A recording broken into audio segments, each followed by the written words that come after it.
સીતલા માતા કી જય। મારું નામ છે વસાવા અનિલા। હું ભરૂચ જિલ્લામાંથી બોલું છું। રાજસ્થાન ખાતે બાંસવાડા જિલ્લામાં એક સંમેલન કરવામાં આવેલું હતું। એ સંમેલન ખાતે એક આદિવાસી મહિલાએ સ્ટેજ પર જઈને એને સ્પીચ આપેલી અને સ્ટેજ પર જઈને સંમેલનમાં એને ખાસ કરીને બહેનો પર જે વક્તા તરીકે વક્તવ્ય આપેલું એને એ મેનકા ડામોરને હું ચુનૌતી આપવા માગું છું કે એને જે વાત કરી છે કે આદિવાસી હિન્દુ નથી। મારે મેનકાને એક જ વાત કરવી છે, તું કયા વિધર્મીઓ સાથે મળી અને કહે છે કે આદિવાસી હિન્દુ નથી।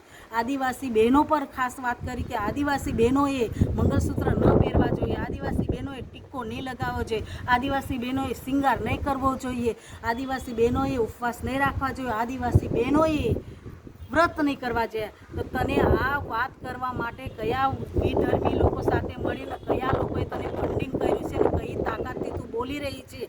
જો તને આ બધા તારો જે તું બોલી છે એનો જવાબ જો તને જોઈતો હોય તો આવી જજે ભરૂચ જિલ્લામાં વસાવા અનિલાબેન પાસે। અને આ સ્ટેજ પરથી તે જે આ બોલી છે કે જે અમારા આદિવાસીની સંસ્કૃતિને તે દબાવવાની કોશિશ કરી છે, આદિવાસીઓ લોકોને આવી ખોટી રીતના તું ગેરમાર્ગે દોરી રહેલી છે।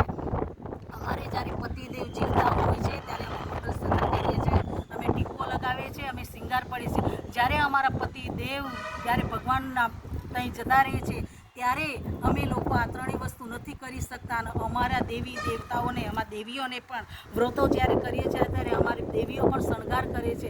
અમારા શણગાર વગરની સ્ત્રી કેવી હોય છે એટલે કયા ધર્મમાંથી આવે છે, તું કયો ધર્મ પાડે છે, કયા વિધર્મીઓ સાથે મળી અને તું આ બધી બોલી રહેલી છે? તને ફંડિંગ કરવાવાળું કોણ છે, કોનો સાથ છે?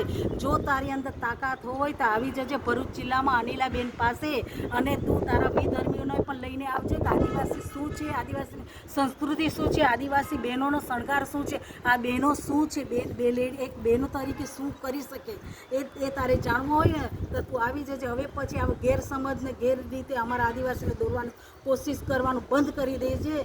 અને હું તને એક જ વાત કરું કે આ સ્ટેજ પરથી તું બોલી છે એનો જવાબ અમે આપીને રહીશું અને એનો જવાબ મું તોડીને જવાબ આપવા માટે અમે તૈયાર છીએ। નમસ્કાર।